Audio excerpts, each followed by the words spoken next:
పంజా సెంటర్లో చూపించారు. ఇప్పుడు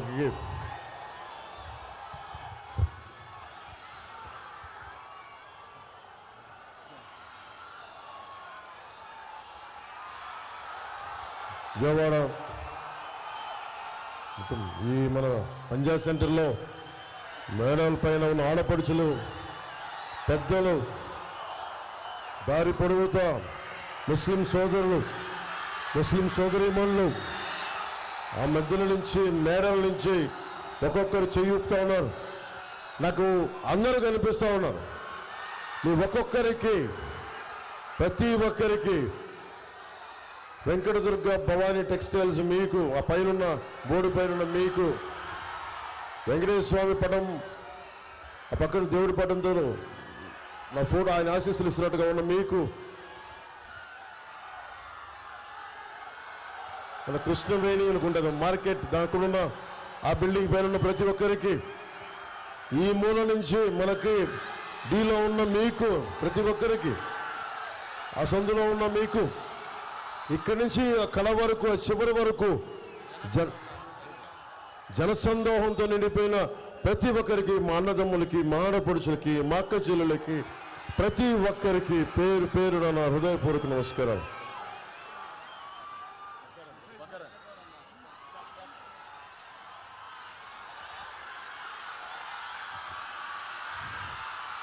వెనక ఉండిపోయి నేను కనిపించట్లేదు, పెద్ద మనసుతో మీరు నన్ను క్షమించాలి. మీకు నా హృదయపూర్వక నమస్కారం. టార్చ్ లైట్లు పట్టుకుని మీకు, సెల్ టార్చ్లు పట్టుకున్న మీకు,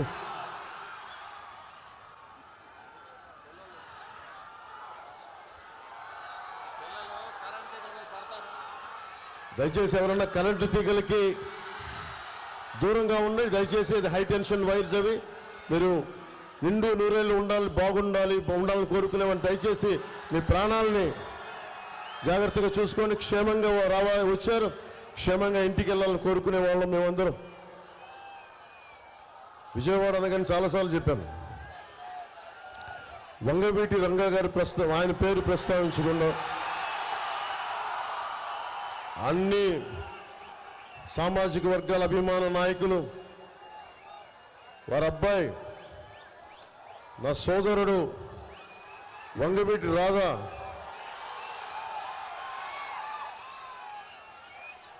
ఏమో ఈ మధ్యన పాలిటిక్స్ మీద కన్నెర చేశాడు, ఈ మధ్యన అలిగాడు, ఈ మధ్యన పాలిటిక్స్ మీద, రాజకీయాల మీద అలిగిన వ్యక్తిని ఫస్ట్ టైం నేను ఈయనే చూస్తా ఉన్నా. ఎన్నిసార్లు గడ్డం పట్టుకుని రానన్న రామ్మ అంటే ఎండే మాట. నా పార్టీలో కొద్ది కనీసం ఉండు, విజయవాడ ప్రజలకి అవసరం, నాన్నగారి వారసత్వాన్ని ముందుకు తీసుకెళ్ళాలి, అది చాలా చాలా అవసరం. అండగా నిలబడ్డ వ్యక్తి. సరే, ఏ పరిస్థితులు అయితే ఫైనల్గా మొత్తం జూలు తులుపుకొని బయటకు వచ్చాడు. ఈ రోజున దాక్కుని ఉన్నాడు కింద, వ్యాన్లో వారాయి కింద. లాభం లేదు, నువ్వు బయటికి రావాల్సిందే, నువ్వు విజయవాడ ప్రజలకి నువ్వు నీ ముఖ వర్చస్సు చూపించాల్సిందంటే బయటికి పట్టుకుని లాక్కొచ్చాను.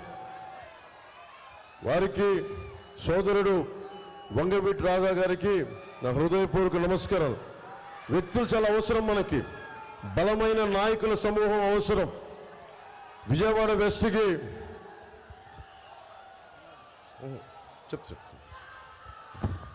విజయవాడ నేను పార్టీ పోటీ చేస్తున్నాను, మనం కూటమి ఉందనగానే జలీల్ ఖాన్ గారు వచ్చారు ఫస్ట్ మన ఎమ్మెల్యేకి. జలీల్ ఖాన్ గారికి నేను తెలియకపోవచ్చు, కానీ చిన్నప్పుడు నాకు జలీల్ ఖాన్ గారు తెలుసు చిన్నప్పటి నుంచి. ఇక్కడ మాచవరంలో మా పెద్దమ్మలు ఉండేవాళ్ళు, మరి ఇప్పుడు దర్శకుడిగా ఉన్నాడు Meher Ramesh.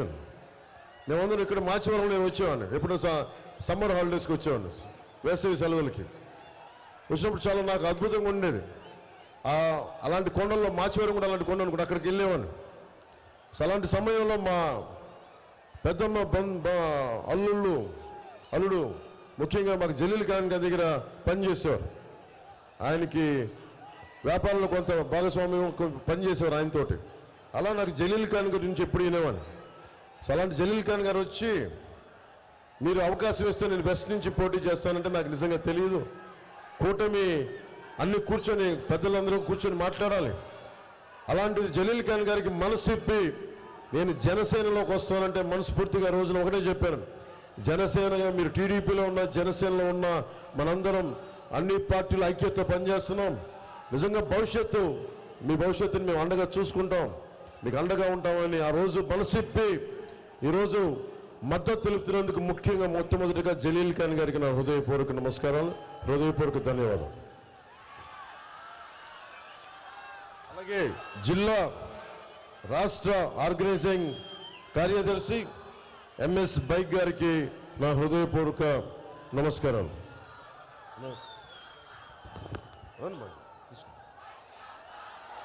So MS bike గారికి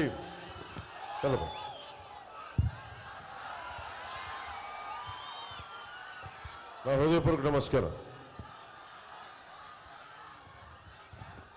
మీకు పోయినసారి తెలుసు విజయవాడ వెస్ట్కి వచ్చినప్పుడు ఎంత బలమైన నాకు స్పందన వచ్చిందో. ఈసారి కూటమి తీసుకున్నప్పుడు ఇది జనసేన స్థానం అని మనం కన్ఫర్మ్ అయ్యి మనకి గాజు గ్లాస్ గుర్తు జనసేనకి మన నియోజకవర్గం అయినప్పటికీ మన పోటీ మనకి పొత్తులో మనకి రావాల్సిన నియోజకవర్గం అయినప్పటికీ నన్ను భారతీయ జనతా అధినాయకత్వం ఒకటి అడిగింది.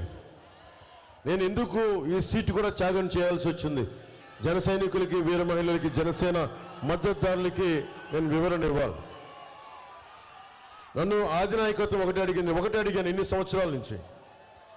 2014లో ఆ రోజున జనసేన టీడీపీ జనసేన భారతీయ జనతా పార్టీ ఎలా కలిసి వెళ్ళినాయో అరాచక పాలన అయిపోయింది. అమ్మవారి ఉత్సవ విగ్రహాలను తీసుకెళ్లే రథాలు వెండి సింహాలు పోతే కాల్మనీలో కూర్చొని అరెస్ట్ అయిన వ్యక్తుల్ని దుర్గాదేవి గుడికి చైర్మన్ గా పెట్టారు. ఏదైనా మాట్లాడితే బెదిరిస్తారు, ఉన్న ఎమ్మెల్యే బెదిరిస్తాడు. ఈ కంటికి దెబ్బ తగిలితే ఈ కంటికి ప్లాస్టర్ వేసుకునే వ్యక్తులు మనకి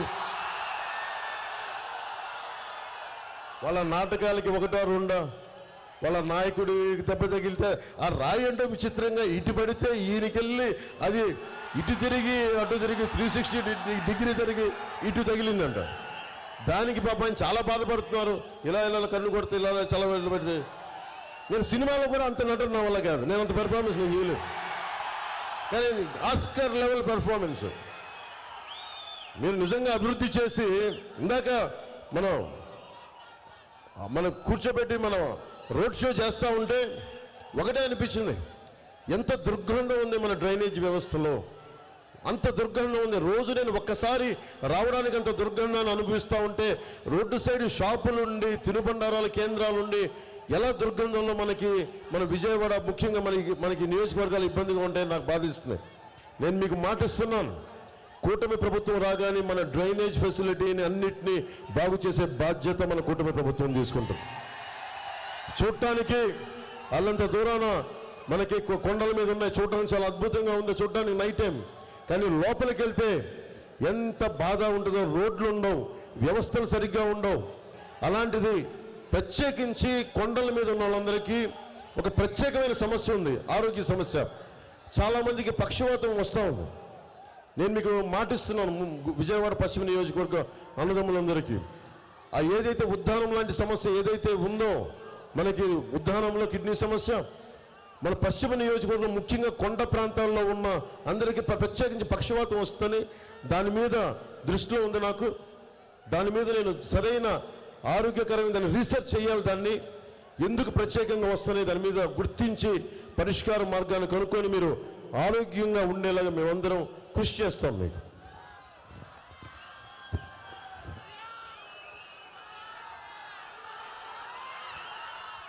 విజయవాడ ఈస్ట్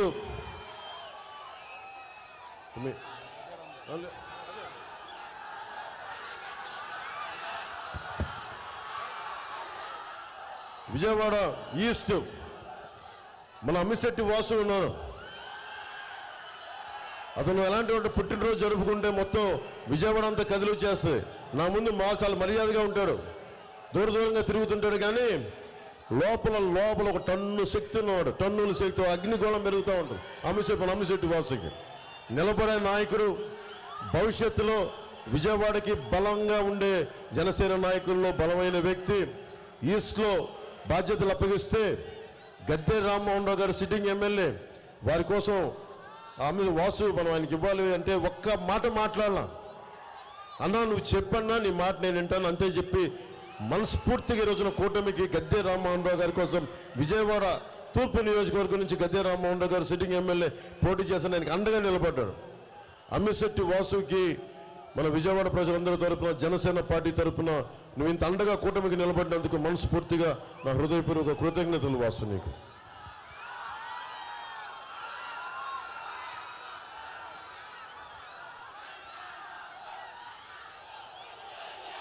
అలాగే దారి పొడుగున విజయవాడ సెంట్రల్ పోయినసారి పోటీ చేశారు 2014లో మన బోండా ఉమా గారు, వారికి నా హృదయపూర్వక నమస్కారం.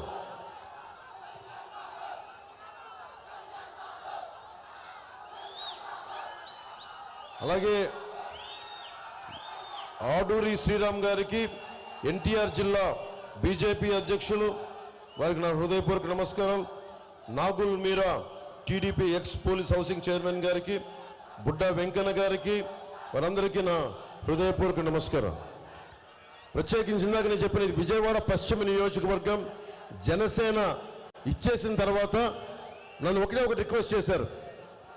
నేను ఒకటే అడిగాను, ఆంధ్రప్రదేశ్ని అరాచక పాలన నుంచి బయటపడేయండి, గుండాల పాలన నుంచి బయటపడేయండి, ఈ కంటికి దెబ్బ తగిలితే ఈ కంటికి నటించే వాళ్ళ నుంచి పాలన నుంచి బయటపడేయండి, మాట్లాడితే బూతులు తిట్టే వాళ్ళ నుంచి ఈ రాష్ట్రాన్ని పరిరక్షించండి, మాట్లాడితే 30,000 మనకి ఆడబిడ్డలు మాయమైపోతే 30,000 మంది వారి గురించి మాట్లాడని ఈ ప్రజాప్రతినిధుల నుంచి కాపాడండి ఆంధ్ర రాష్ట్రాన్ని. 3 సంవత్సరాలు నిరంతరంగా ఆంధ్రప్రదేశ్ కష్టాలని చెప్తే కేంద్ర నాయకత్వం అందరూ కూర్చొని, పెద్దలందరూ కూర్చొని నువ్వు చెప్పింది సబబు, మేము కూటమిలోకి వస్తున్నాం, జనసేనకి తెలుగుదేశం పార్టీకి మేము అండగా ఉంటాం, తద్వారా మేము 5 కోట్ల మంది ప్రజలకి మేము అండగా ఉంటామని నాకు పెద్దలందరూ చెప్తే ఈరోజు నేను మీకు ముందు చెప్పినప్పుడు ఎవరు నమ్మలా. నరేంద్ర మోదీ గారు నిన్న పీలీలో చెప్పారు, అరాచక పాలన కూర్చోబెట్టి నేలకి తీసుకొస్తాం, వాళ్ళని ఆకాశంలో ఎగురుతున్నారు, వాళ్ళందరినీ నేలకు తీసుకొస్తాం చాలా బలంగా చెప్పారు. సో నరేంద్ర మోదీ గారు వీళ్ళంత పెద్దలు వారందరూ కూడా విజయవాడ ఈయనకి బలంగా నిలబడ్డ వ్యక్తి సుజనా చౌదరి గారు. ఈయనకి రాష్ట్ర విభజన జరిగినప్పటి నుంచి ఆయన రాష్ట్ర హితం కోసం పాటుపడతా ఉన్నారు. అవన్నీ కూర్చొని ఒకసారి అడిగారు, మాకు విజయవాడలో అభివృద్ధి కావాలి, ఎందుకు విజయవాడ పశ్చిమ ఇచ్చాం, ఎందుకు ఇచ్చామంటే ఒకటే అడిగారు, మీకు అమరావతి రాజధాని కావాలా వద్దా అన్నారు. కావాలి సార్ అంటే మన అమరావతి రాజధానికి భారతీయ జనతా పార్టీ ప్రాతినిధ్యం లేకపోతే అసెంబ్లీలో మాకు బలం కావాలి. ఆల్రెడీ ఒకవైపు గద్దె రామ్మోహన్ రావు గారు ఉన్నారు, ఇలా అందరూ నియోజకవర్గాలు ఉండిపోయినాయి. నేను ఒక్కనే ఏం చేశాను, బైబిల్ సూక్తుంటుంది ఎదిగే కొద్దీ ఒదిగి ఉండాలని, అంటే నిన్ను తగ్గించుకుంటే హెచ్చింపబడినని. అని నేను సైజుగా తగ్గించుకున్నాను కానీ పార్టీ పరంగా మీ అందరి గుండెల్లో ఎన్ని టన్నులు ఎంతలు పెరిగానో నాకు తెలుసు. అది బైబిల్ సూక్తం ఒకటి చిన్నప్పుడు మా టీచర్ చెప్పేది, మా సౌరీస్ టీచర్, తగ్గించుకునేవాడు హెచ్చింపబడిన బైబిల్ సూక్తి నాకు చాలా బలంగా ఉండిపోయింది. అలాగే మన సోదరుడు రాధా చెప్తున్నాడు, తమ్ముడు రాధా, ఎక్కడ తగ్గించారు అంటా ఉన్నారు. గుండెల్లో మొత్తం 175 నియోజకవర్గాల్లో మీరు బలంగా మన జన సైనికులు, వీర మహిళలు, జనసేన మద్దతుదారులు అండగా నిలబడ్డారని. నిజంగా పెరిగాం. రేపు పొద్దున ఒక్కరా ఇద్దరా 10 మంది అని కాదు, ఒక అణువుకి మనం విచ్ఛేదం చేస్తే అణు విస్ఫోటనమే వస్తాయి. అంటే మనం 10 మందా 25 మందా 21 మంది అని కాదు, ఒక్కళ్ళున్నా 21 మంది ఉన్నా ఎంత సాధించగలం, ఎంత పోరాడగలం అని మన అలాంటి మాట్లాడి గొంతు పోయింది.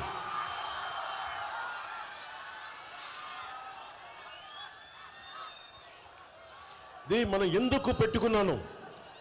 సో ఒకటే చెప్పారు కేంద్ర నాయకత్వానికి, మా విజయవాడ సీటు పశ్చిమం బలంగా ఉంది, మాకు కూటమి కోసం తగ్గాను. మళ్ళీ ఇంకొక మారు నాకు ఒకటే కోరుకున్నా, 5 కోట్ల మంది ప్రజల్ని పరిరక్షించండి, అమరావతిని రాజధాని చేయండి, నేను తగ్గుతానని. అమిశెట్టి వాసుకు చెప్తే అమిశెట్టి వాసు వెంటనే వెనక్కి వెళ్ళాడు. స్థానిక ఉండే జనసేన నాయకులకి నా పేరు ఉటంకించడం ఇష్టం లేదు. నేను పెంచిన వ్యక్తి అతను ఎవరికీ తెలియదు విజయవాడలో. నేను పెంచిన వ్యక్తి, అండగా నిలబడ్డ వ్యక్తి, లాస్ట్ టైం కూటమి అప్పుడు నిలబడ్డ వ్యక్తి, ఈరోజు కూర్చొని నేను పెంచిన వ్యక్తి వైసీపీ మాయలో పడ్డాను తిడతా ఉంటే నాకు ఒకటే అనిపించింది, నేను అలాంటి భయాలు నాకు లేవు. ఇందాక టీవీ ఇంటర్వ్యూలో కూడా చెప్పా, జనసేనకి ఒక్కటే, జనసేన నాయకులు ఎవరైనా సరే బలం జనసేన నాయకులకి, జన సైనికులు, వీర మహిళలు. క్యాడర్ బేస్డ్ పార్టీ, సిద్ధాంతం బేస్డ్ పార్టీ ఇది. నాయకులు జనం నాయకులకు బలం అవుతారు, కానీ నాయకులు కూడా అర్థం చేసుకోవాలి. నేను పోయినసారి ఇదే పశ్చిమం కోసం సిపిఐ వాళ్ళతోటి అడ్డంగా నిలబడి సీట్ని మనం తీసుకొచ్చాను నేను. అలాంటిది నన్ను కూర్చొని తిడతా ఉంటే నాకు ఒకటే అనిపించింది, నాకు చెప్పారు వాళ్ళు తిడుతున్నారంటే నాకు ఒకటే అనిపించింది, ఇవన్నీ భరించకపోతే నేను నాయకుడిని ఎందుకు అవుతాను? అంత భయపడిపోతావా? అరే ఏదైనా సరే వ్యక్తిగత కారణాలు ఏదైనా కావచ్చు, మనస్ఫూర్తిగా చెప్తాను కదా, నా మీద విమర్శలు చేసి పశ్చిమ నియోజకవర్గ మాజీ జనసేన నాయకుడు నేను క్షమిస్తున్నాను ఈరోజు.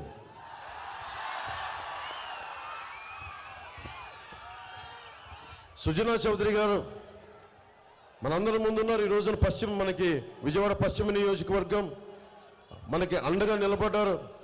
ఎప్పటి నుంచి కూడా చాలా బలమైన గొంతు, కేంద్రంలో చాలా బలమైన పటిష్టమైన మనకి సంబంధాలు ఉన్న వ్యక్తి, చాలా అండదండల్ని మనకి అమరావతికి తీసుకురాగల వ్యక్తి. ఆయనని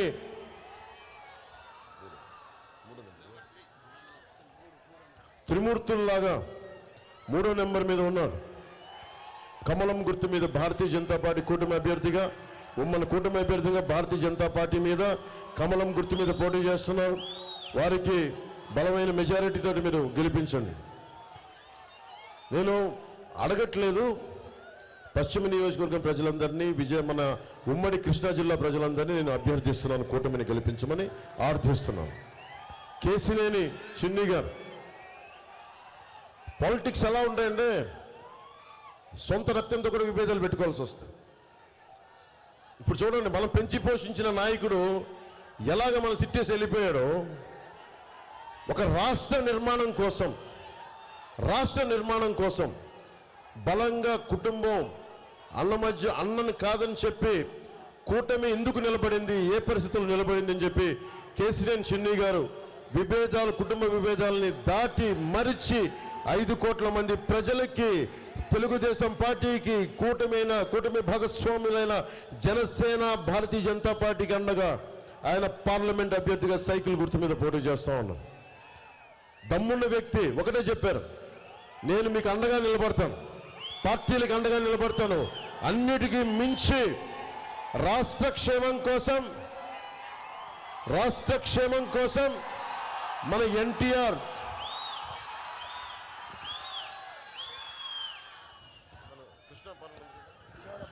విజయవాడ పార్లమెంటు బాగోగులు నేను చూసుకుంటాను, భవిష్యత్తును నాకు బలంగా చూసుకుంటానని ఆయన మాట్లాడితే సంపూర్ణంగా ఆయనకి కూటమి తెలుగుదేశం పార్టీ వారికి అండగా నిలబడింది. నేను కూటమి తరపు నుంచి భారతీయ జనతా పార్టీ, జనసేన పార్టీ తరపు నుంచి నేను ఆయనకు అండగా నిలబడి ఈ రోజున మీ ఓట్లు ఆర్థించడానికి వచ్చాను. మీరందరికీ గుడ్డిగా నేను ఓట్లు వేయమని నేను అడగట్లా. నేను చెప్పే మాట ప్రతిదీ వినండి, ఆలోచించండి. సరిగ్గా ఇంకెంత ఉంది, రేపు ఎల్లుండితో అయిపోయింది. ఎల్లుండి 5 గంటలకి 11 గంటలకి 12 గంటలకి 11 గంటలకి అయిపోద్ది. కానీ మీరు ఆలోచించాల్సింది ఓటు మటుకు చాలా చాలా బాధ్యతతో వేయాలి. మీ భవిష్యత్తు ఇది. మేము కింద పడతాం, మీద పడతాం, దెబ్బలు తింటాం, నాకేంటి సరదా చెప్పండి. పాలిటిక్స్లో నాకేంటి సరదా చెప్పండి. బలమైన వృత్తి ఉంది నాకు, గుండెల్లో పెట్టుకుని హారతులు తీసేంత ప్రేమాభిమానం ఉంది. ఎక్కడికి వెళ్ళినా పూల వర్షంతో కురిపించే ప్రేమాభిమానం ఉంది. ఏ మూలకెళ్ళినా అది రోడ్డు మీద వస్తే ప్రేమాభిమానం, పూలతోటి హర్షం వ్యతిరేక మనకి కురిపించే ప్రేమాభిమానం ఆడపడుచులు ఉన్నారు. దేనికి చేశానంటే, మన కళ్ళ ముందు తప్పులు జరుగుతూ ఉంటే ప్రజాస్వామ్యం మనకు తెలియదు. ప్రజాస్వామ్యం విలువ మనకు తెలియదు. ప్రజాస్వామ్యం కోసం ఈ దేశం స్వాతంత్ర్యం కోసం ఎంతమంది చనిపోయారో, లక్షలాది మంది చనిపోయారు. మనందరికీ పాఠాలు చెప్పారు, స్కూల్స్లో పాఠాలు చెప్తారు. నేను ఆ పాఠాలను మర్చిపోలా, గుండెలో పెట్టుకున్నాను. సినిమా గొప్ప కెరీర్ ఇచ్చినా, కోట్లాది రూపాయలు డబ్బులు ఇచ్చినా నాకు సంతృప్తి రాలా. మన కష్టాల కోసం నిలబడితే నాకు వచ్చినంత బలం, నాకు వచ్చినంత సంతృప్తి, ఖుషి లాంటి 10 హిట్లు వచ్చినా కానీ నాకు ఆనందం కలదు. అక్కడెక్కడో ఉన్న ఆ మేడం, మనకి ఆ కొండలపైన ఉన్న మనకి ఇంకా పట్టాలు రాని వారి కోసం, పట్టాల కోసం పనిచేస్తే నాకు ఆనందంగా ఉంటుంది. ఇవన్నీ ఎందుకు చెప్తున్నానంటే, మన కష్టాల కోసం వచ్చాను. అమరావతి రైతులు, ఇదే ముఖ్యమంత్రి అమరావతి రైతుల కోసం ఏం చేశాడు? 35,000 ఎకరాలంటే నేను చెప్పాను, ఇంకా చిన్న రాజధాని కట్టుకుందాం, ఇంక్రిమెంటల్గా పెంచుకుందామన్నా. కానీ ఇతను వచ్చి ముందుకొచ్చి ప్రతిపక్ష నాయకుడిగా ఉండి 55,000 ఎకరాలు కావాలి, ప్రధానమంత్రి గారు 55,000 ఎకరాలు కావాలండి, 33 కాదండి, 35 కాదండి అని చెప్పి చాలా కథలు చెప్పాడు. ఇలా ఏం చేశాడు? వచ్చిన తర్వాత నమ్మించి ఏం చేశాడు? 3 రాజధానులు అని చెప్పాడు. అంటే మీరు ఆలోచించండి, నాయకులు ఇచ్చే మాట. అంబేద్కర్ గారు చెప్పేది ఒకటి, నువ్వు ఎన్ని గొప్ప చట్టాలు ఇచ్చాయి, ఎన్ని గొప్ప సంస్కరణలు పట్టుకురా, చేసేవాడి బుద్ధి సరిగ్గా లేకపోతే, వక్రంగా బుద్ధి ఉంటే ఎన్ని గొప్ప చట్టాలైనా పనిచేయం. ఇది అంబేద్కర్ గారు చెప్పింది. అంబేద్కర్ గారి విగ్రహం పెట్టావు, కానీ అంబేద్కర్ గారి ఆశయాలను ఆచరించావు. 27 దళితులకు సంబంధించిన విద్యార్థికి సంబంధించిన పథకాలను తీసేశావు. బీసీలకు సంబంధించి 13 పథకాలు తీసేశావు. ఎంతసేపు కూర్చోబెట్టి మైనారిటీ సోదరులు అంటూ కథలు చెప్తాం. నేను ఈ రోజున మైనారిటీ సమాజానికి కూడా చెప్తా ఉన్నాను, ముస్లిం మైనారిటీ సమాజానికి కూడా. బేగ్ గారు ఉన్నారు, జలీల్ ఖాన్ గారు ఉన్నారు, వారి సమక్షంలో చెప్తున్నాను, ఈ దేశం ఒక్క మతంది కాదు, ఇది అందరిది. అన్ని మతాల వారిది, అన్ని కులాల వారిది, ప్రతి ప్రాంతం వారిది. మనందరికీ హక్కు ఉంది. నేను మీకు మాటిస్తున్నాను, ఇక్కడున్న 15% ముస్లిం సమాజానికి, ముస్లిం సోదరులందరికీ నేను మాటిస్తున్నాను, మీ ప్రాథమిక హక్కులకి ఉల్లంఘన జరిగితే పవన్ కళ్యాణ్ ముందుకొచ్చి మీ పక్షాన నిలబడతాం. ఆ మాట నేను మీకు ఇస్తున్నాను. మీ వెంట నిలబడతాను. ప్రాథమిక హక్కులు అందరికీ సమానం. ప్రాథమిక హక్కుల ఉల్లంఘన జరగటానికి వీల్లేదు. నాకు ఇష్టం దేశ సమగ్రత, జాతీయ భావాలు, మన నేల, మన దేశం. ఈ దేశాన్ని ఏలింది ఎవరు? ప్రెసిడెంట్గా అత్యంత ప్రభావితం చేసిన నాయకులు ఎవరు? అబ్దుల్ కలాం. రాకెట్ సైంటిస్ట్, మన క్షిపణిని తయారు చేసిన వ్యక్తి, అణు విస్ఫోటనానికి మూలకారకుడు, అణు బాంబుని భారతదేశం న్యూక్లియర్ పవర్ చేయడానికి ఆయన ఎవరు? ముస్లిం మతాన్ని పాటించే మహానుభావుడు. ఈ దేశం ఎప్పుడు నువ్వు ముస్లిమా, హిందువా, క్రిస్టియన్నా, జైనువా, సిక్కు అని చూడదు. నువ్వు దేశభక్తి ఉందా లేదా అని చూస్తుంది. అలాంటి గొప్ప దేశం ఇది. అలాంటి గొప్ప దేశాన్ని కొంతమంది ఇబ్బంది కలుగజేస్తారు, భయపెడతారు. మనకి జగన్ చెప్తా ఉన్నాడు, మేము మైనారిటీలు భద్రతగా ఉంటారు, జాగ్రత్త కథలు చెప్తా ఉన్నాడు. నేను మీకు మాటిస్తున్నా, మేమెవ్వరం కూడా ఓట్ బ్యాంక్ పాలిటిక్స్ చెయ్యం. నిజంగా ఈ దేశ క్షేమాన్ని ఆలోచించేవాడు ఎవరైనా సరే అన్ని మతాలు, అన్ని కులాలు బాగుండాలని కోరుకుంటాడు, కానీ ఇది బాగుండాలని ఎవరు కోరుకోరు. ప్రధానమంత్రి గారు కూడా మీకు ఏం తెలుసు, హజ్ యాత్రకి సౌదీ ప్రిన్స్తో మాట్లాడి ఎక్కువ సంఖ్య బలం పెంచారు. హజ్ యాత్రకి భారతదేశం ముస్లింలకి ఎక్కువ కావాలి, మీరు ఇవ్వండి అంటే హజ్ యాత్రకి ఎక్కువ మందికి ముస్లింలకి భారతదేశం నుంచి వెళ్ళేలాగా అవకాశం కల్పించారు. దాదాపు 18 లక్షలు అత్యధికంగా మనకి కూర్చోబెట్టి ముస్లింస్కి స్కాలర్షిప్స్ ఇచ్చిన వ్యక్తి ప్రధానమంత్రి మోదీ గారు. నేను మీకు చెప్తున్నాను, బలంగా ఉందాం. మీకోసం ముఖ్యంగా మైనారిటీ సమాజానికి చెప్తా ఉన్నాను, మీకు అండగా ఉంటాం.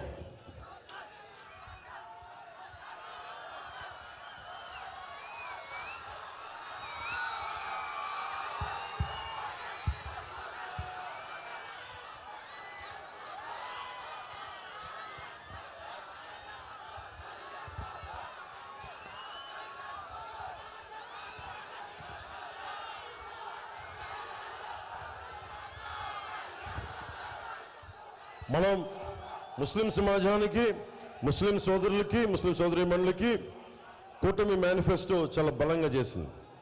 ముస్లిం మైనారిటీ సంక్షేమం కోసం 50 ఏళ్ళకి పెన్షన్, ఈద్గాలకి, కబ్రిస్తాన్లకి ఎక్కడ చూసినా నాకు చాలాసార్లు అడుగుతుంటారు, మాకు కబ్రిస్తాన్లకి స్థలాలు ఉండవు, పాతించోటే మళ్ళీ పాతాల్సి వస్తుందంటే దానికోసం కూటమి మనకి కమిటీ ఆలోచించి ఈద్గాలకి, కబ్రిస్తాన్లకి స్థలాలు కేటాయించడం, ముఖ్యంగా మన విజయవాడ సమీపంలోనే హజ్ హౌస్ కట్టడం, నూర్ భాషా కార్పొరేషన్కి ఏటా 100 కోట్ల రూపాయలు కేటాయించడం, దుల్హన్ పదానికి కొనసాగింపుగా ₹1,00,000 అందిస్తామని కూటమిలో ఉంది. అలాగే మైనారిటీ ఫైనాన్స్ కార్పొరేషన్ ద్వారా 5 లక్షలు వడ్డీ లేని రుణాలు ఇవ్వటం అనేది ముఖ్యంగా మన కూటమి ప్రభుత్వం తీసుకున్న నిర్ణయాలు, మన మేనిఫెస్టో నిర్ణయాలు. ముఖ్యంగా ఇక్కడ ఉన్న యువతకి మీకు ఎన్ని ఉద్యోగాలు కల్పించింది ప్రభుత్వం? వైసీపీ ప్రభుత్వం ఎన్ని ఉద్యోగాలు కల్పించింది? మీ ఆశ ఏముంటుంది చెప్పండి. ఏమ్మా మీరు వ్యాన్లో ఉన్నారు, అక్కడ కూర్చున్నారు, మీరు బిడ్డలను పెట్టుకొని వచ్చారు, మీరు ఎందుకు వచ్చింటారు? మార్పు కావాలనే కదా మీరందరూ వచ్చింది. మార్పు కావాలి. మార్పు ఎలా వస్తుంది? నిలబడే నాయకులు ఉన్నప్పుడు మార్పు వస్తుంది. నిలబడే నాయకులు ఉన్నప్పుడు అందరూ మీరు వచ్చి మద్దతు తెలుపుతారు.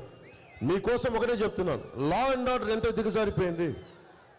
మనకి మన ముఖ్యమంత్రి ఉన్న కోతవేడు దూరంలో ఒక ఆడబిడ్డకి, దివ్యాంగురాలని మానానికి అగౌరవం చేస్తే ఈ రోజుకి పోలీస్ వ్యవస్థ పట్టుకోలా. చిన్న గులకరాయి తగిలితే 48 గంటల్లో మీరు వ్యక్తిని పట్టుకోగలిగారు. కానీ 30,000 మంది ఆడబిడ్డల దృశ్యం అయిపోతే ఒక్క మాట తీసుకునే బాధ్యత ముఖ్యమంత్రి. ఇంతమందికి మానభంగాలకు గురైతే, మానానికి అగౌరవం కలిగితే ఒక్క బాధ్యత తీసుకోలేదు, ఒక్క అరెస్టులు జరగలేదు. బాపట్లలో పాపం అమర్నాథ్ గౌడ్ని, రేపల్లిలో అమర్నాథ్ గౌడ్ని నిర్దాక్షిణ్యంగా జొన్న చేనులో తీసుకెళ్లి నరికి మనకి పెట్రోల్ కాల్ చేస్తే నిందితులను పట్టుకొని వారం రోజులు తిరక్క ముందే జైలు నుంచి వాళ్ళకి బెయిల్ ఇచ్చేశారు. ఏం సంకేతాలు పంపుతీవి? అంటే నువ్వు క్రైమ్ చేస్తే, తప్పు చేస్తే మా ప్రభుత్వం అండగా ఉంటుందన్న సంకేతాలు పంపుతున్నావు. ఎందుకు 30,000 మంది ఆడబిడ్డలు అదృశ్యం అవుతారు? ఎవరు మాట్లాడతారు? తెలుగుదేశం ప్రభుత్వం సంపూర్ణంగా ఉన్నప్పుడు కూడా లా అండ్ ఆర్డర్ బలంగా ఉండేది. నేను కోరుకునేది విజయవాడలో గొడవలు జరగకుండా ఉండాలి అంటే లా అండ్ ఆర్డర్ చాలా చాలా చాలా బలంగా ఉండాలి. అందరూ క్షేమంగా ఉండాలంటే లా అండ్ ఆర్డర్ చాలా బలంగా ఉండాలి. ఆ బాధ్యత ప్రత్యేకించి నేను దాని మీద ప్రత్యేక దృష్టి పెడతాను. అలాగే మీకు ఉపాధి అవకాశాలు మీరందరూ ఏమడుగుతారు?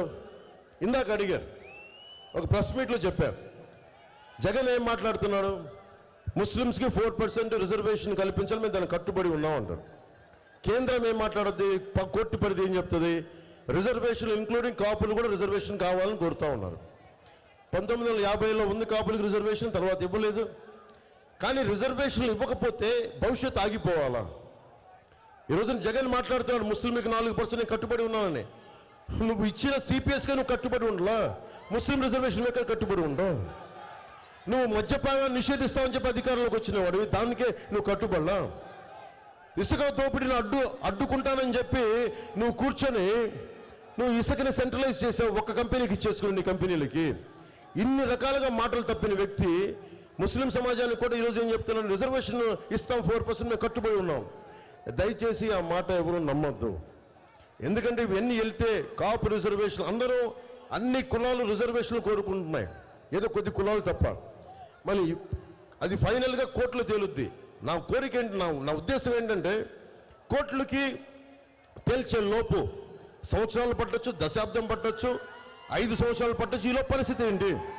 ఉపాధి అవకాశాలు ఎట్లా చేయాలి, ఉపాధి ఎలా కల్పించాలి, దీని మీద ఆలోచించారా? దీని మీద ప్రభుత్వాలు ఆలోచించాలి కదా, దీని మీద జగన్ ఆలోచించాడా? 5,000 రూపాయలు ఇచ్చి నేను 1,50,000 మందికి నేను మనకు కూర్చోబెట్టి ఉద్యోగాలు ఇచ్చానంటాడు. 5,5 లక్షల మందికి నువ్వు ఎక్కడ ఇచ్చావు? నువ్వు ఉద్యోగాలు 2.5 లక్షలు ఇచ్చానంటావు, 5,000 రూపాయలు ఇచ్చానంటావు. వాలంటీర్ జాబ్ ఏంటిది? అది పర్మనెంట్ జాబా? మీకు 5,000 రూపాయలు జీవితకాలం సరిపోద్దా? ఒకే సంవత్సరానికి సరదాగా ఒక కూర్చొని 2 సంవత్సరాలు 3 సంవత్సరాలు, 5 జీవితకాలం మీకు 5,000 రూపాయలు సరిపోద్దా? మీ కుటుంబాలను పోషించగల 5,000 రూపాయలకి మరి ఏం చేయాలి? నేను ప్రతి చోట ఎందుకు చెప్తాను, మనకి మేనిఫెస్టోలో ఎందుకు పెట్టాం? కుల గణాంకాలతో పాటు ఎంతమంది ముస్లింస్లో నేను ప్రతిభావంతులను చూశాను, ఎంతమంది ప్రతిభావంతులను చూశాను.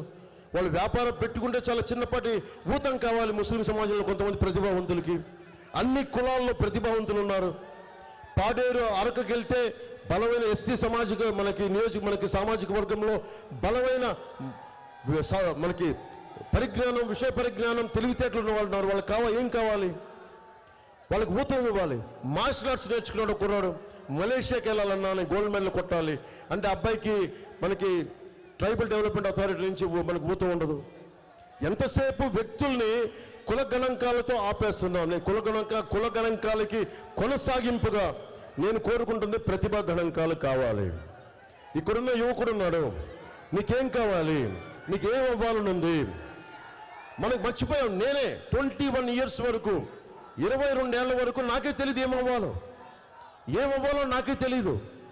చిరంజీవి గారు లాంటి ఒక అన్నయ్య ఉన్నాడు, ఆయన అడిగాడు కనీసం ఏదైనా ప్రయత్నం చేయాలి. నా అవసరం మేరకు ప్రయత్నం చేశాను, కుదిరింది. కానీ అడిగేవాడు ఎవడు, నేర్పించేవాళ్ళు ఎవరు? నేను కోరుకుంటుంది కూటమి ప్రభుత్వం మీకు పెద్దన్న పాత్ర వహించాలి. చిరంజీవి గారు నాకు ఎలా పెద్దన్న పాత్ర వహించారో కూటమి ప్రభుత్వం, కూటమి నాయకులందరూ మన యువతకి పెద్దన్న పాత్ర వహించాలి. ఈరోజు మీరు ముస్లిమా, హిందువా, క్రిస్టియనా, నువ్వు అణగారిన కులమా, లేదా ఎస్సీయా, ఎస్టీయా, నాకు ఇవి తెలియదు. అన్ని కులాలలో ఉండే యువతకి, అన్ని మతాల్లో ఉండే యువతకి ప్రతిభని బయటకు తీయాలి, సమర్థతని బయటకు తీయాలి. మీలో ఒక అబ్దుల్ కలాం ఉన్నాడు, లేదంటే మీరు 10,000 25,000 సంపాదించే ఇంకో 25,000 ఉపాధి కల్పించే సత్తా ఉందేమో ఎవరికి తెలుసు? ఈ రోజున భవిష్యత్తులో 2047 ఇండియా సూపర్ పవర్ కావాలి అంటే మన యువతకి ఒక స్కిల్ సెట్ సరిపోదు. మీరు ఒక స్కిల్ సెట్ సరిపోదు, ఒక నైపుణ్యం సరిపోదు, 4-5 నైపుణ్యాలు కావాలి, 4-5 స్కిల్ సెట్స్ కావాలి. ఎవడు నేర్పిస్తాడు అవన్నీ? ప్రభుత్వం బాధ్యత తీసుకోవాలి. ఆ బాధ్యత, అందుకే నేను మీకు మాటిస్తున్నాను యువతకి, మీకోసం దశాబ్దం అన్ని వదిలి పెంచిన నాయకులు బూతులు తిడుతుంటే నేను భరిస్తా ఉన్నా. దేనికోసం భరిస్తాను? మీకోసం భరిస్తాను, మీ భవిష్యత్తు కోసం. నేను మీకు మాటిస్తున్నా, మీకోసం మాటిస్తున్నా. మీ భవిష్యత్తు కోసం అహిర్నిశలు ఒళ్ళుంచి నేను పనిచేస్తాను మీకోసం. మీ భవిష్యత్తు కోసం అసెంబ్లీలో మీ గళం వినిపిస్తాను. రోడ్డు మీద చిన్న చిత్తు పేపర్లో నలిగిపోయి పొట్లం విసిరేస్తే దాన్ని పట్టుకొని నేను మాట్లాడతాను. జనవాణి కార్యక్రమం ఎలా వచ్చింది? ముఖ్యమంత్రి రోడ్లు విస్తరణకి, ఇంటి విస్తరణకి రోడ్లు వెడల్పు చేస్తే ఉన్న ఇల్లు కూలగొడితే ఒక ఆడబిడ్డ వచ్చి, ఒక చెల్లి వచ్చి, అన్న నాకు ఇల్లు కొట్టి వాలంటీర్ని అన్నా,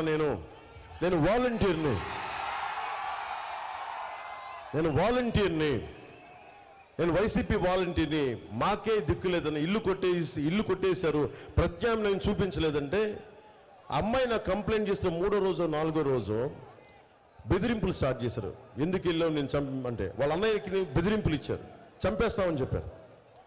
ఏం జరిగింది అంటే ఒక 10 రోజుల తర్వాత, మళ్ళీ ఒక నెల రోజుల తర్వాత ఆ అమ్మాయి వచ్చి మళ్ళీ చాలా మంది ఇట్లా ఇంత జనం ఉంటే పార్టీ ఆఫీస్ దగ్గర అన్న ఇట్లా మాట్లాడితే తీసుకున్నాను. నాకు గుర్తుంది, అమ్మాయి చెప్పమ్మా నీ పేరు ఏంటని. ఎందుకని పేపర్ తీసుకుంటే, అన్న ఒకసారి నీతో మాట్లాడాలి 5 నిమిషాలంటే 5 నిమిషాలు వెళ్తే దీనివల్ల నీకేం ఆనందం వస్తుంది? దీనివల్ల అంటే నా కోరిక ఏంటంటే, నా విన్నపం ఇది ప్రధానమంత్రి గారి మీదకి విసిరేశారు. ఉత్సాహం ఉండాలి కానీ ఇబ్బంది పెట్టేలా ఉండకూడదు. నా రిక్వెస్ట్ ప్లీజ్. నా భయం వేసింది. నన్ను ప్రధానమంత్రి గారి మీద అందరూ ఎర్రతువ్వాళ్ళు గబుక్కునే ఉత్సాహం విసిరేస్తుంటే, అరే ప్రపంచంలో అత్యంత పవర్ఫుల్ నాయకుడు, మనం తక్కువ చేయకుండా మనం ఆయన్ని గౌరవించాలి. మనం జెండాలు పట్టుకొని, నేను నిమిషాన్ని అర్థం చేసుకుంటా, నాకు తెలుసు సలసలసల కాగే రక్తం ఏం చేస్తా, అన్న ఇటు చూడని చెప్పడం. మీరేం చేయాలి? తువ్వాళ్ళు ఇలా ఊపండి, ఆనందం ఇసరటం వల్ల అది మన సంస్కారంగా, అది మటుకు దయచేసి నా రిక్వెస్ట్. మీ ఉత్సాహం కాదని మళ్ళీ విషయానికి వద్దాం. ఆ బిడ్డ నా దగ్గరికి వచ్చి మాట్లాడాలి, చెప్పమ్మా ఏమైందంటే, వచ్చి నా దగ్గరికి ఏం చెప్పింది, అన్న ఆ రోజు నీ దగ్గరికి వచ్చి చెప్పాను కదన్నా, చెప్తే మా అన్న కనిపించట్లేదన్నా, మొన్న వారం రోజుల క్రితం మా అన్నని శవమై తిరిగి వచ్చారన్న, ఒక ట్రైలర్ ఆటోలో పట్టుకొచ్చారన్న మా అన్నని. ఏం జరిగిందమ్మా అన్న ఆ రోజు నీకు వచ్చి కంప్లైంట్ చేయగానే చాలా బెదిరింపు కాల్స్ వచ్చినాయి అన్న, మా అన్నని బెదిరించారన్న. సాయంత్రం సండేకి వెళ్ళి ఆదివారం అన్న రోజున ఆదివారం ఇంటికి వెళ్ళి చేపలు కొనుక్కొస్తానని మార్కెట్కి వెళ్ళాడన్నా, ఇంటికి రాలేదన్న. మధ్యాహ్నం రాలేదన్నా, సాయంత్రం రాలేదు. నెక్స్ట్ డే 24 గంటల తర్వాత నేను ఒంగోలుకి వెళ్ళిపోయానని ఫోన్ చేశాడంట. ఎందుకు వెళ్ళిపోయా అన్నయ్య వాళ్ళ అన్నయ్యని అమ్మాయి అడిగితే నేను చెప్తానులే అంటాడు. 72 గంటల తర్వాత అబ్బాయి శవమై ట్రైలర్లో పట్టుకొచ్చి వదిలేసి వెళ్ళిపోయారు. అమ్మాయి భయపడిపోయింది, తల్లి, ఆ బిడ్డ, వాళ్ళ అన్నయ్య. అన్నను చంపేశారు. పోలీసులు దాని మీద రెస్పాన్స్ ఇవ్వలేదు. నేను మాట్లాడితేనేమో తెలుసు కదా ఈ ప్రభుత్వం ఎలా ఉంటుందో, దాని మీద ఖాతరు చేయలేదు.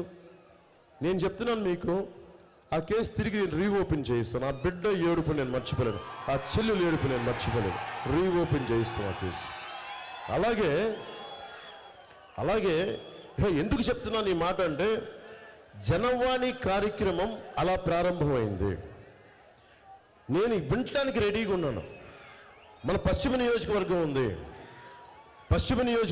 ఇక్కడ మనకి సమస్య ఉంది. మన నాయకుల్ని పంపిస్తాను, వెళ్ళిపోయిన నాయకులను వదిలేద్దాం, కొత్త నాయకులను తయారు చేస్తాం, మీలో నుంచి పుట్టిస్తాం నాయకుల్ని.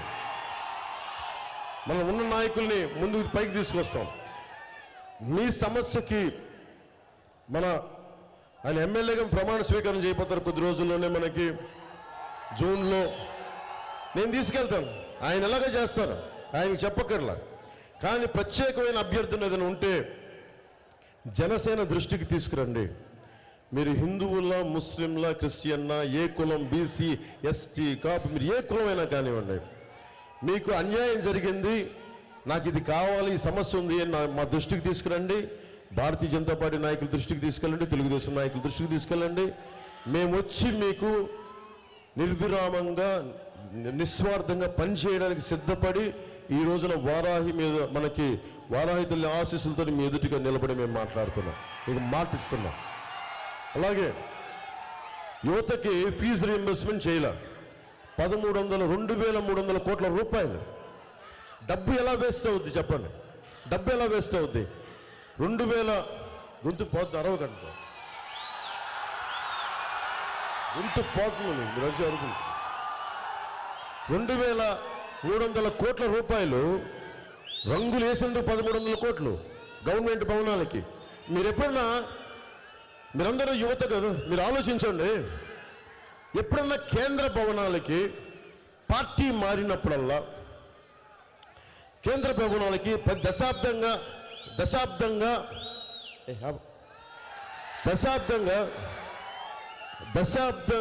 భారతీయ జనతా పార్టీ దేశాన్ని నడుపుతోంది. ఎప్పుడన్నా సరే ప్రభుత్వ భవనాలకి భారతీయ జనతా పార్టీ రంగులు వేయడం మీరు చూశారు? ఉన్నది కదా.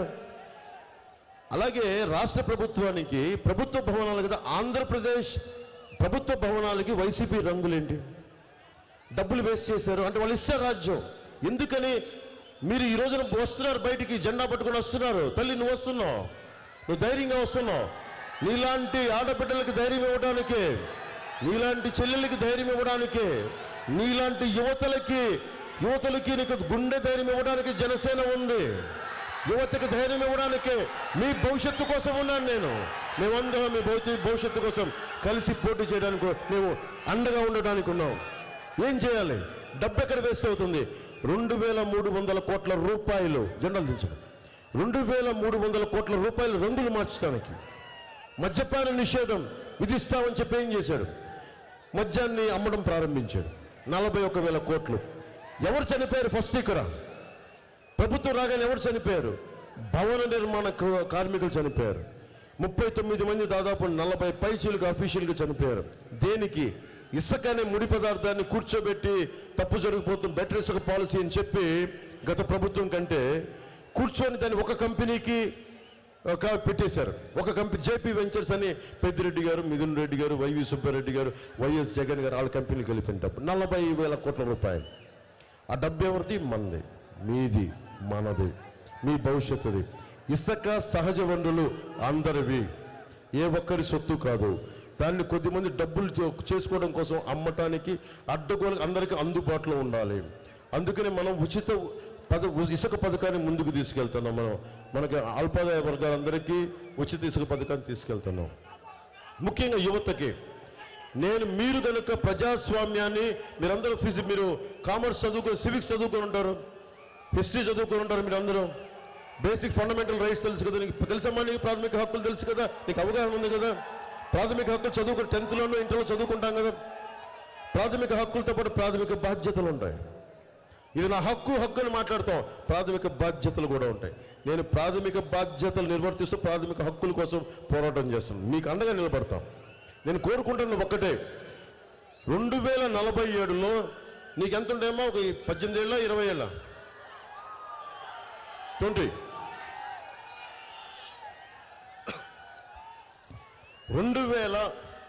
2019కి నీ వయసు ఎంత? 15 ఏళ్ళు అంతే కదా. 15 ఏళ్ళ నుంచి నువ్వు ఎంత వచ్చావు? 20 ఏళ్ళకి వచ్చేసావు. నువ్వు 47కు నువ్వు ఆలోచించు, నీ వయసు ఎంత అవుతుంది అంటే ఆల్మోస్ట్ ఒక 30 ఎంత, నువ్వు 40లోకి వచ్చేస్తావు. ఊహించుకో, 5 సంవత్సరాల కాలం గిరం తిరిగిపోతుంది. నా భయం ఏంటంటే మీరు చాలా బాధ్యతగా మీ భవిష్యత్తు కోసం ఆలోచించి ఓటేసుకోకపోతే, నా ఓటు పెద్ద విలువే ఉంది, నా ఓటు ఎవరికైనా వేసేస్తాను, అలా వేయకండి. నా మాటలు కూడా గుడ్డిగా నమ్మద్దు, మీరు ఆలోచించండి నా మాటలు. దశాబ్దం నుంచి పవన్ కళ్యాణ్ అనే వ్యక్తి ఏమి సంపాదించుకున్నాడని రోడ్డు మీద నిలబడి అడ్డమైన సన్నాసుల చేత మాట అనిపించుకుంటున్నాను నేను మీకోసం. ఎందుకంటే మీకు ధైర్యం ఇవ్వడానికి వచ్చాను. మనం భయపడిపోతే ఎట్లా? మనం సమాజంలో రౌడీలకు భయపడిపోతే ఎట్లా? సగటు మధ్యతరగతి మనిషి భయపడిపోతే ఎట్లా? ధైర్యం ఉండాలి, మనకి ధైర్యం ఉండాలి. కులాల ఐక్యత ఎందుకు కోరుకున్నా? జనసేన 7 సిద్ధాంతాలు, కులాల ఐక్యత చాలా కీలకం. నేను ఇందాక టీవీ ఇంటర్వ్యూలు చెప్తా ఉన్నా. వ్యాపారం చేసేటప్పుడు అన్ని కులాలు నాకు కావాలి, సినిమా యాక్ట్ చేస్తా, నేను నా కులం అనుకుంటే నేను సంపాదించగలను, హిట్ అవుతుంది సినిమా. వ్యాపారం చేసేటప్పుడు నాకు అందరూ కావాలి, పని చేసుకునేటప్పుడు నా కులం అంటే కుదరదు. ఆ సంస్కృతి మారాలి. అన్ని కులాలకి సమాన ప్రాతినిధ్యం చాలా చాలా అవసరం.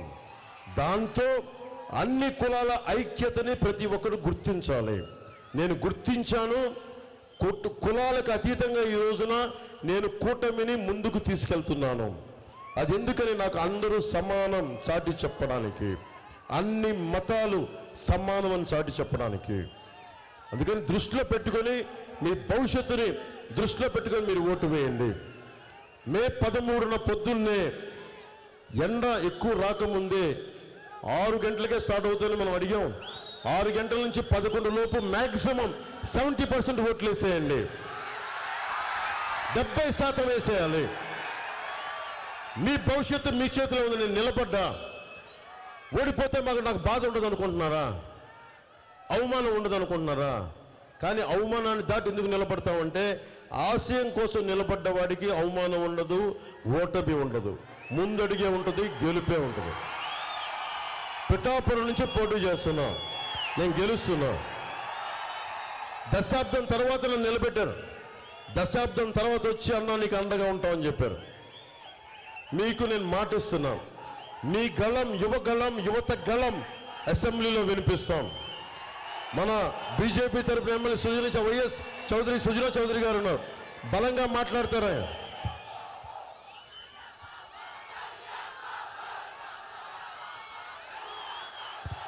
మీకోసం నేను నిలబడి ఉన్నా, బలంగా ఉండండి.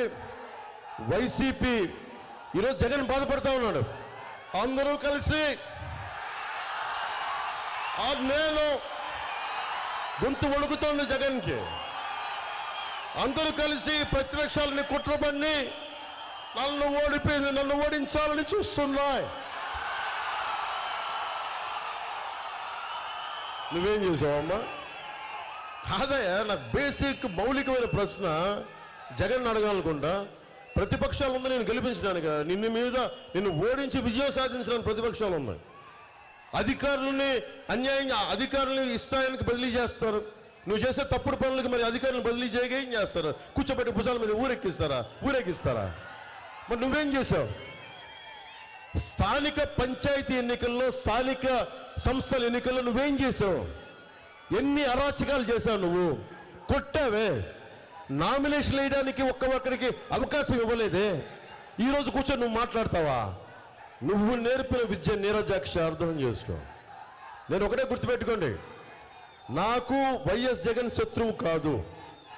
సగటు మనిషికి వైసీపీ, విజయవాడలో ఉండే వైసీపీ గుండాలకు కూడా చెప్తున్నాను,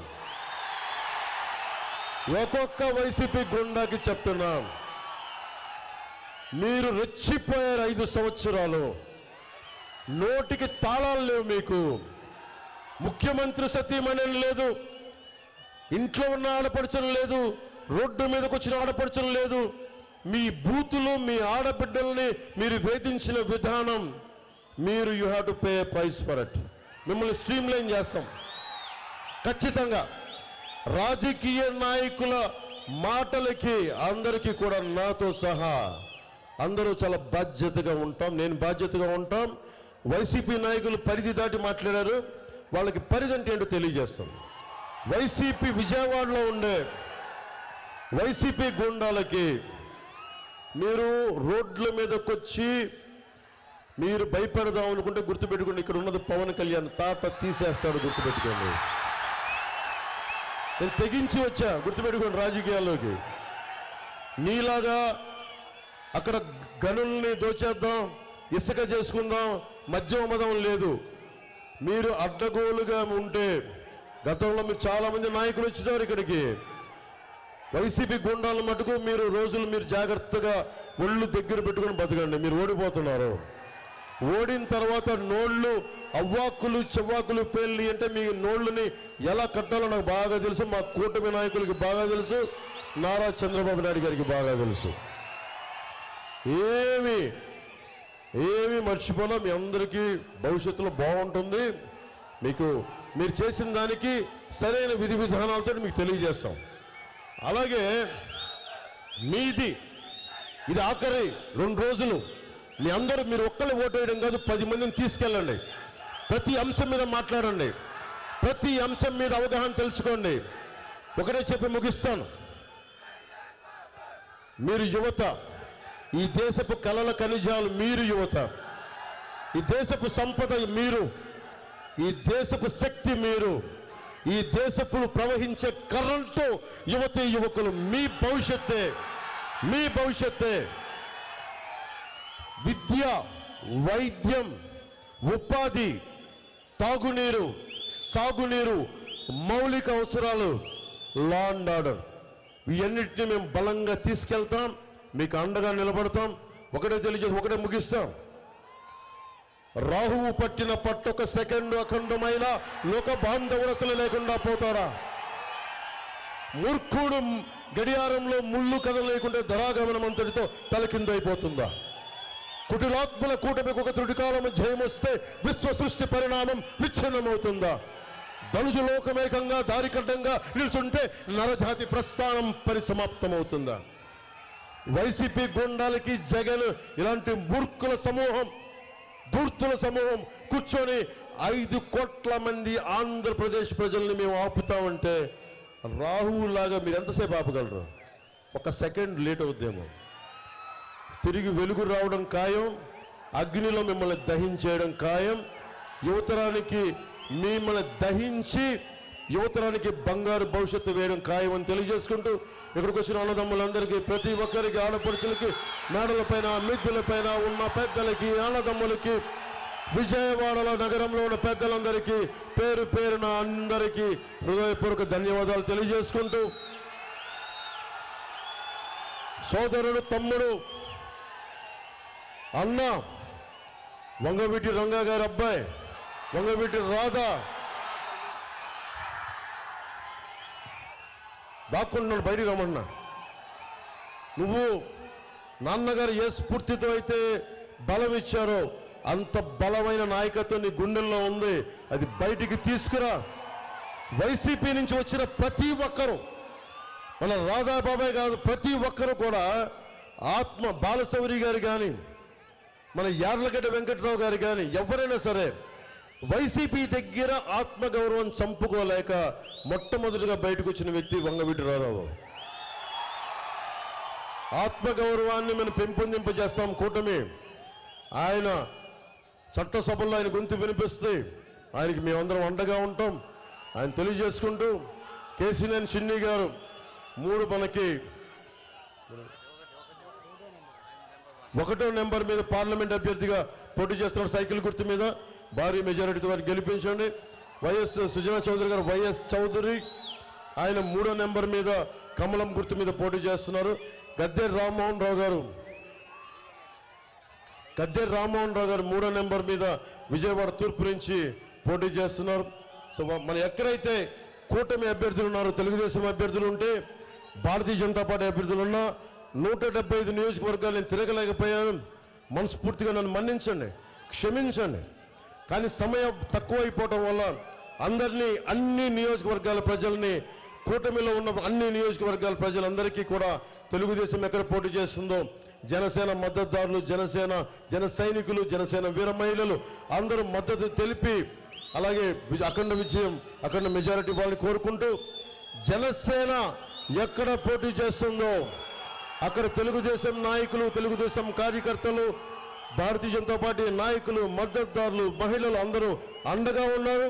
ఇదే కొనసాగించమని మనస్ఫూర్తిగా కోరుకుంటూ, ప్రతి ఒక్కరికి పేరు పేరున వేదిక పైన నాయకులందరికీ పేరు పేరున ధన్యవాదాలు తెలియజేసుకుంటూ, మేడల పైన, మిద్దెల పైన, రోడ్ల మీద అఖండ స్వాగతం పలికిన ఆడపడుచులకి, పెద్దలకి అందరికీ ధన్యవాదాలు తెలియజేసుకుంటూ సెలవు తీసుకున్నాను. జై బీజేపీ, జై టీడీపీ, జై జనసేన, జై హింద్. మన నినాదం, మన ఎలక్షన్ల నినాదం ఇదే.